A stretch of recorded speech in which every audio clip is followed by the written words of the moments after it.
Greetings and welcome back to room 303 in our Talks with Walt, as we are calling our readings through the deathbed edition of Walt Whitman's Leaves of Grass. We now go meet a little poem called A Voice from Death.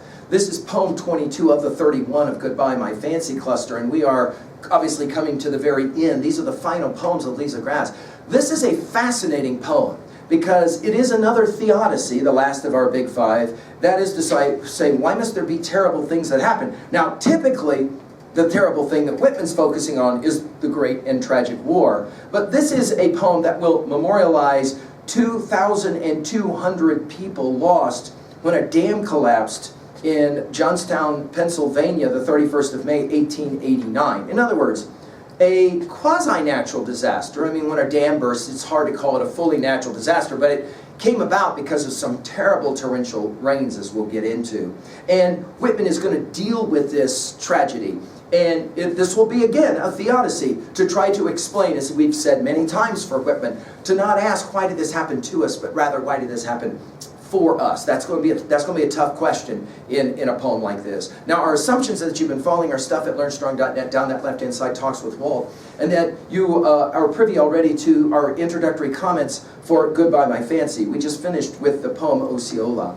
Now, our Nortons will tell us that this poem was first published, and there is a little note that Whitman himself will give. The Johnstown, Pennsylvania Cataclysm is the word he uses, May the 31st, 1889. And then Norton's will tell us this was first published in the New York World, June 7th of 1889, in front page position, only a week after the flood. The printer's manuscript copy, we're told, is in Yale. The Johnstown flood was caused by a sudden collapse of a dam following unprecedented rains. Some 2,200 lives were lost and property estimated at 12 million. Unbelievable devastation. Now, as we turn to this poem, we'll point out that this is the last long poem of Leaves of Grass. So we're not going to have a poem as long as this one again. And think about the term voice, or the phrase voice, as it takes us all the way back to the very beginning of Leaves of Grass, as I pondered in silence. Whitman has been interested and concerned about voice and his voice and other voices. And then, of course, this idea of death, central to our reading of the last two annexes. And he'll say it this way, notice capitalized, a voice from death. And then he'll say it, solemn and strange in all his sweep and power. Now we're going to talk about the power of nature and death. With sudden, indescribable blow. Notice how he's going to use this word a couple of times here. Towns drowned. Humanity by thousands slain. Again, 2,200 lives lost. The vaunted work. In other words, this will make us think immediately of what will happen a number of times in history. We think of Titanic, comes to mind immediately, don't we? That is to say, we think that we can somehow construct with our technologies some way to overcome the force and power of nature. And notice he's going to say it. The vaunted work of thrift, goods, dwellings, forge, street, iron bridge. Notice those 6 things all referencing technology. Dashed. Pell-mell, taking us back to a Boston ballad when he used that phrase. Pell-mell by the blow, again back to the blow. Yet, notice, ushered life continuing on. Now, this yet is the beginning of his theodicy. In other words, yes, it's horrifying. However, or yet, life, ushered life continuing on. And then in parenthetics to explain it. And then this is Whitman, as I said to you so many times. He loves to take this larger view, and then he'll come down to a singular view. So in parenthetics, he'll tell us about something that happened. Amid the rest, amid the rushing, whirling wild debris, a suffering woman saved, a baby safely born. And then an exclamation point. In other words, in spite of all he says that nature and death try to do to completely kill all, couldn't kill all. There was a woman and a child that was born. Although he says, I come, I told you about his use of that word from the very beginning of Leaves of Grass. Although I come, and unannounced, in horror and in pain, in pouring flood and fire and wholesale elemental crash, then in parenthetics, this voice, so solemn, strange, we're back to it again, the first line, in parenthetic, I, too, a minister of deity. Now, we have said that of the 5 P's of Whitman, one of those was not, in fact, priest, but we've commented on the fact that Whitman is wanting to be the bard almost priest-like, especially in moments of great catastrophe, calamity. And here he will speak. Yea, death. Now he's speaking. Notice, the poet who speaks for the group. Yea, death. We bow our faces. Notice, from blow to bow. We bow our faces, veil our eyes to thee. We mourn the old, the young, untimely drawn to thee. The fair, the strong, the good, the capable. Notice your four. The housewife, the household wrecked, the husband and the wife. Again, this is this cataloging we're so familiar with. The engulfed forager in his forage, the corpses in the whelming waters in the mud, the gathered thousands to their funeral mounds, and thousands never found or gathered. At the time Whitman's writing this, of course, the actual count of 2,200 was not fully known. Then, after burying, mourning the dead. In other words, Whitman is wanting to speak to the full experience of the catastrophe and the cataclysm, as he will call it. You know, it's horrifying. First of all, you got to get through the natural disaster.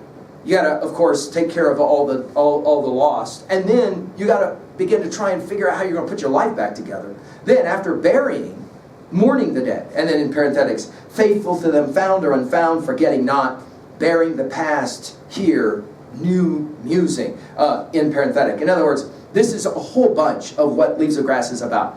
The only sin is to forget, Whitman will seem to argue. In other words, we cannot forget what those people meant to us. And then a day, and then a dash. A passing moment or an hour, and then a dash. America itself, by the way, the use of America here in 2 lines later will be the last use in all of Leaves of Grass. As we said, only 92 times collectively mentioned. I Hear America Singing is, of course, going to be the one that's most famous.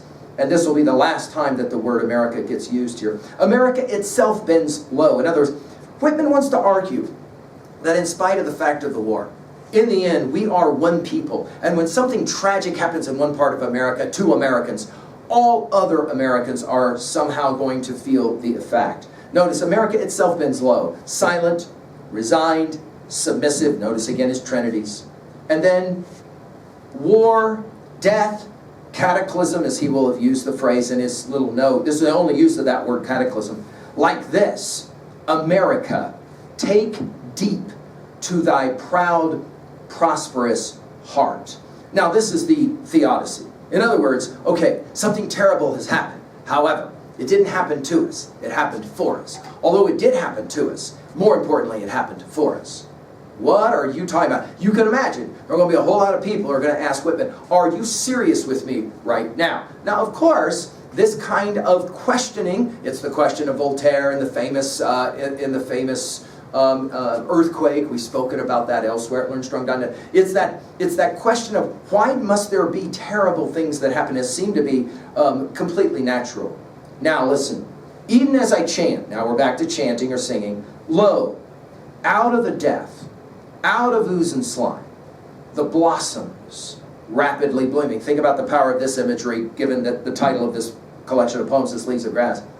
Sympathy, help, love. I told you guys, his use of the word love is fascinating in Leaves of Grass. There have been readers of Leaves of Grass that do nothing but just simply read all of Leaves of Grass, marking every time the word love or loving or lovingly is used. And it's compelling. Notice here, it's love. It sits at the end of that line. From west and east, from south and north and over sea. In other words, all of the people of the world are sharing in the tragedy here with us. It's hot, spurred hearts and hands. Humanity to human aid moves on. And from within, a thought and lesson yet. The lesson is the key word. You've probably already circled it. And as I said, of those 5 P's of Whitman, as I said, pedagogue or teacher is central. I think you've got to read Leaves of Grass knowing that Whitman was a teacher, and I think he remained a teacher all his life. And his poet, in a catastrophe, a cataclysm like this, he wants to provide a lesson. Well, what is the lesson? Good heavens, 2,200 people terribly, tragically died because of the bursting of a dam, because of these torrential rains. What is there to be learned? Notice, now he's going to give 7 vows. He says it this way, thou ever-darting globe, notice capitalized. And by the way, we've got 8 of these exclamation points to give us this energy. Notice, exclamation points Not really a place for them in a poem like this until right now. Thou, ever-darting globe, through space and air. Notice everything capitalized, space and air.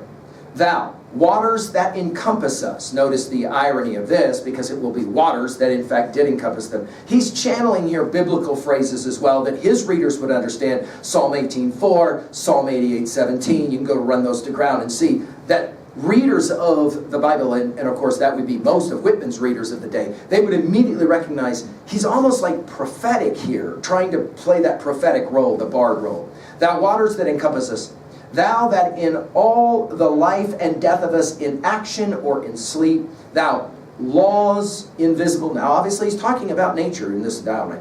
Laws invisible that permeate them and all, thou that in all and over all and through and under all, incessant. By the way, this will take readers of Whitman's day especially back to, again, the biblical references of Acts 17:28, in him we live and move and have our very being. It's a very similar kind of phrasing here.